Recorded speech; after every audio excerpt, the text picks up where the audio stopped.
The midterms are less than 100 days away, and Republicans are looking to hold their razor-thin majorities in both the House and the Senate.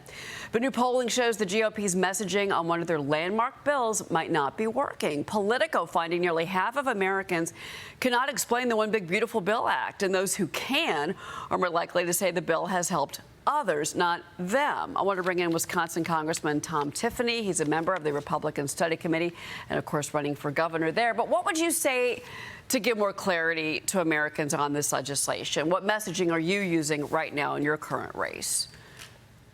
Yeah, we need to make sure that we keep it simple and talk about how we're putting more money into your pockets, and we're going to continue to fight to put more money in your pockets. Now, in the race that I'm running in for governor here, we've had a governor who has led Wisconsin on the path to decline. So there are some cross currents there that are going on. But to me, this is ultimately, Cheryl, about is more government going to give you more money in your pocket? In Wisconsin, we've seen it's not happen. A 400-year property tax increase. Also, utility rates up over $2 billion in just the last 8 years. Having more government is not a solution. Getting government out of your life is the answer. That's the message I'm delivering every day. Well, let's talk about this more, because there's growing concerns about a lack of enthusiasm among Republican voters as we go into the midterms. Analysis by Americans for Prosperity Action shows 1 in 5 reliable Republican voters are at risk of either staying at home or voting for Democrats in November. Many voters remain concerned about, well, it's the economy, about inflation, Congressman. So what do you say to those voters? Because obviously getting people out in a midterm election for the party that's in control right now historically has not gone well for members of the House. And again, you know, we're looking at a razor-thin majority for the Senate right now.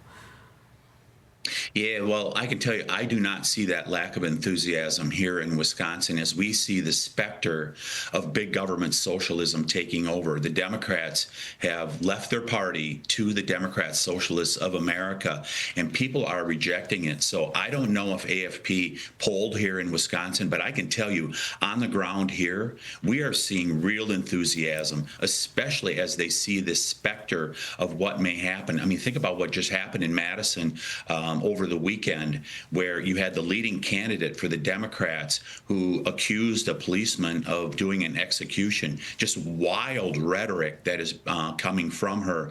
And people are like, this is not the Wisconsin that I know that the Democrats are trying to foist on us. So I'm actually seeing really good enthusiasm here in Wisconsin. I don't know about the rest of the country. Well, there's been a lot of commentary recently reporting about who is going to eventually face you, of course, in the governor's race in Wisconsin. Of course, you are running, and you're favored to win the primary. The Democratic field, though, is crowded, and there's one candidate that's standing out. Look at this. There's this new poll from Marquette University. It says that Democratic Socialist Francesca Hong is leading 26% favorability among likely voters. Congressman, I want to get your thoughts on that, because, you know, the Democrats have made a lot of headlines in this primary because of the, frankly, radical views of Francesca Hong. And look at those numbers in front. Yeah, no doubt about it. We're seeing that enthusiasm amongst the rank and file Democrats. I mean, they've turned their party over to the radicals, to the big government socialists, and now they're trying to reel it in. You saw Governor Evers endorse one of the other candidates besides Hong. They're trying to head it off, and I don't think they're going to be able to do that because, I mean, they've just let the horse out of the barn, and it ain't coming back in here in Wisconsin. But I can tell you, the rest of Wisconsin, besides the base of Democrats, they are fearful of what they are hearing. And I think that Marquette poll shows that also, that they're not signing up for this big government socialism. We're going to be the firewall here in Wisconsin that's going to stop socialism here in the heartland. Yeah, no, we're going to be watching your race very closely. I want to bring in my colleague Liz Peek. She's got a question for you, sir. Yeah, so Congressman, I mean, the Republicans have been talking about socialism and the evils of socialism for well over a year.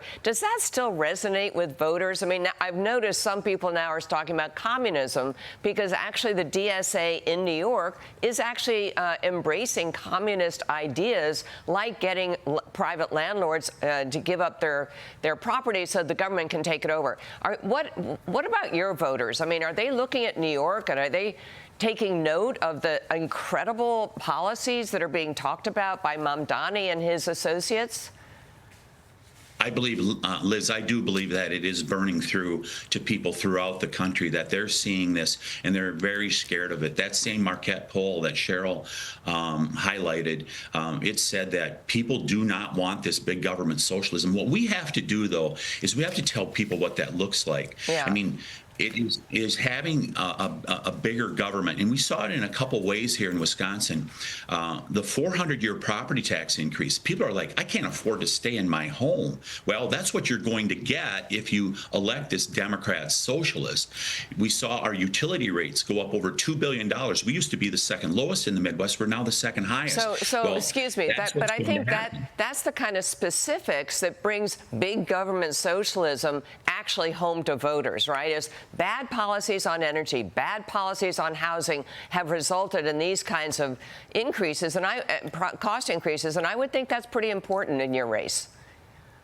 Yeah, and that's why we're being very specific about it. But I highlighted the story earlier. And then when you add in that they want to give amnesty to all the illegals, when you have the leading candidate say that that was an execution just a couple hours after this, very unfortunate shooting that happened, rather than letting the process play out and staying level-headed, inflaming passions like that, that's what you're going to get with a Democrat socialist across our entire state, not just Madison, if they're elected. The question, though, Congressman, we have to run, but obviously the question on the other side of that, though, is does that anger generate to, voter turnout in November? We have been seeing that in New York. Wisconsin, different story, I agree with you, but certainly it is something that we're watching very closely. Congressman Tom Tiffany, we're going to be watching, of course, your work and your race. Thank you so much for being here. Thanks, Cheryl. All right.